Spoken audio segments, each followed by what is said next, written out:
God. Let's continue, shall we?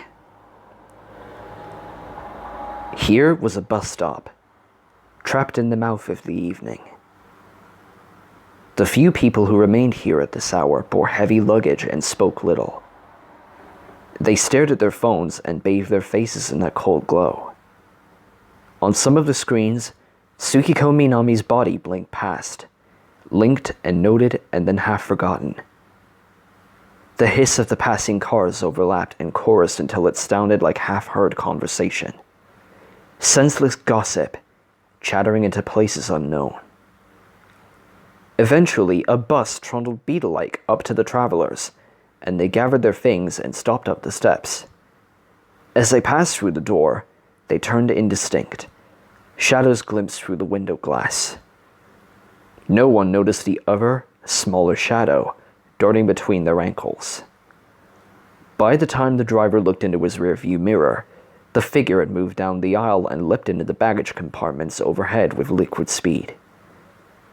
Two deep blue eyes stared out of that murk, watching the pattern of light on the ground move and pulse as the bus continued through the night. Morgana?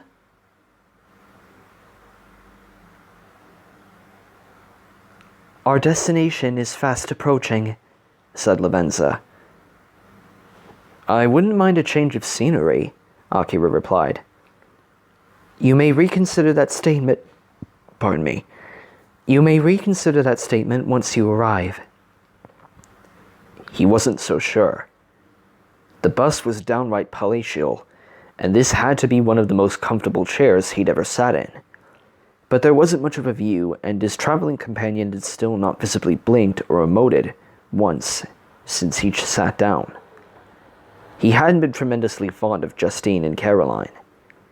Even as he'd warmed towards him, all of their interactions really just boiled down to two different flavors of abuse, and he'd always been mortally afraid of what would happen if he ever got their names mixed up.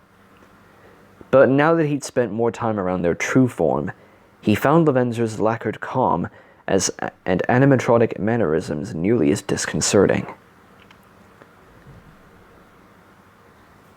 Is there anything you can tell me about where I'm headed? Akira asked. Usually I make a point of gathering more intel before a heist, but considering the circumstances... I fear that my insight is far more limited than that of my master. I can only tell you that it is a realm of unending decay, where even ruin itself falls and perishes. Ah, cheerful.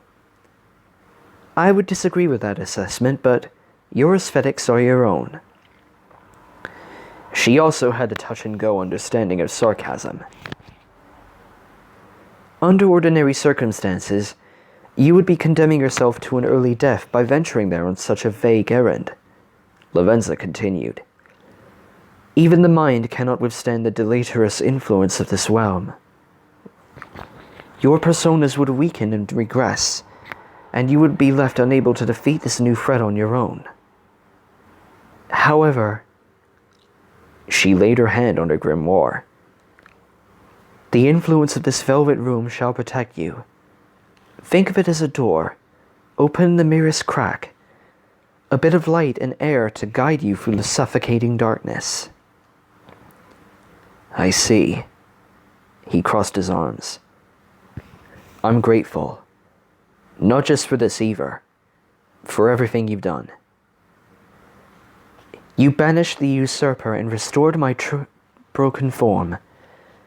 No recompense can be too great.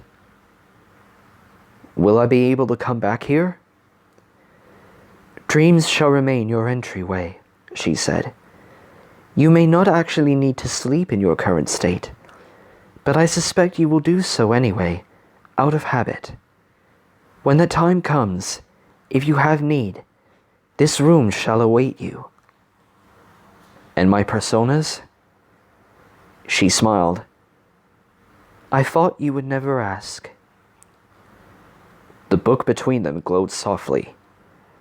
Akira thought he heard whispering between its pages. My master has granted me dispensation to arm you as you see fit, said Lavenza. Shall we begin? That chained box in the center of the velvet room, coated with so many layers of locks and wire that it resembled a grotesque cocoon. Yes, said Akira. There's one in particular that I think I'll need. Very well.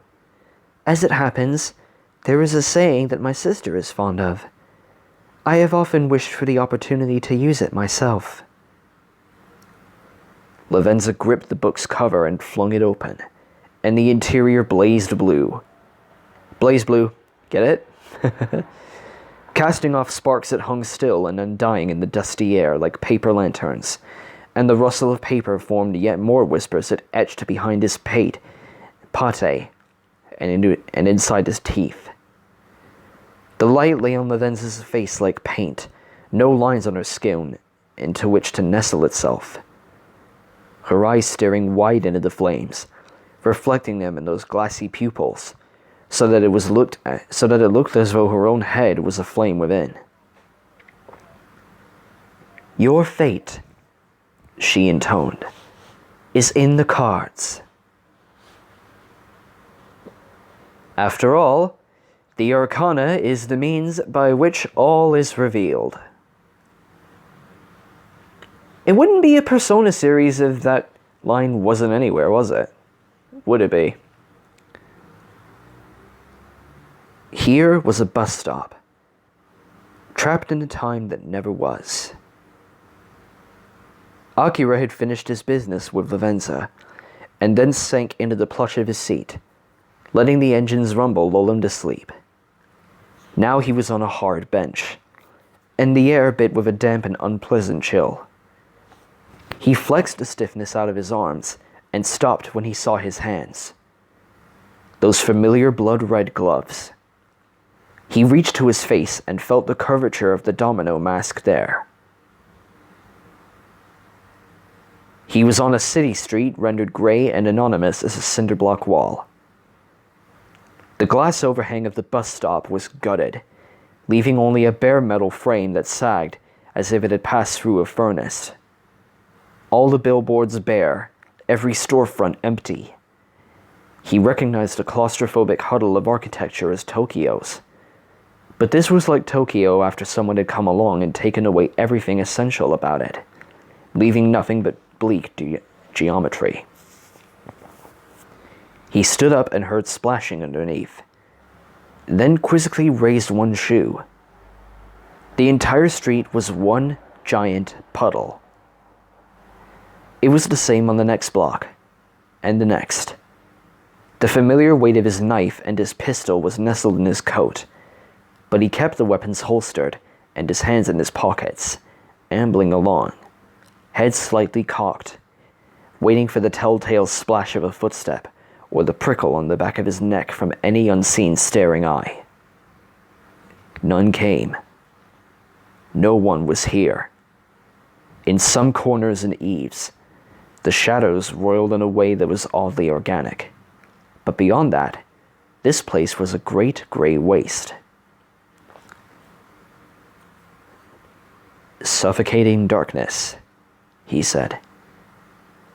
Guess she wasn't exaggerating.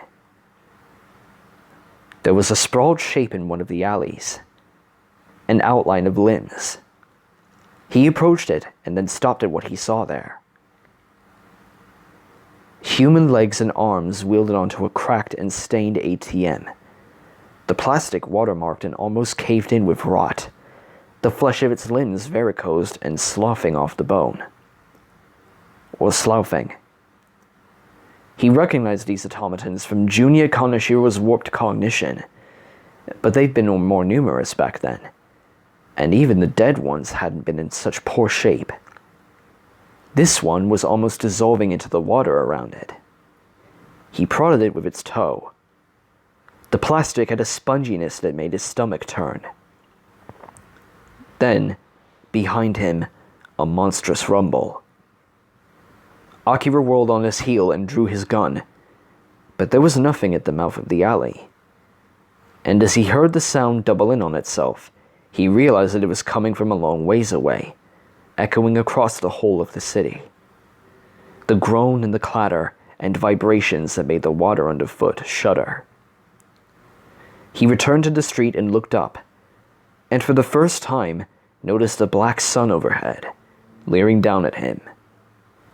Dark sun, you shine like a prayer, waiting to strike. Dark sun, what choices have I? A hunger for a light like a fire now. Live one more day. Sorry. The wind moaned around his ears. It sounded like a taunt.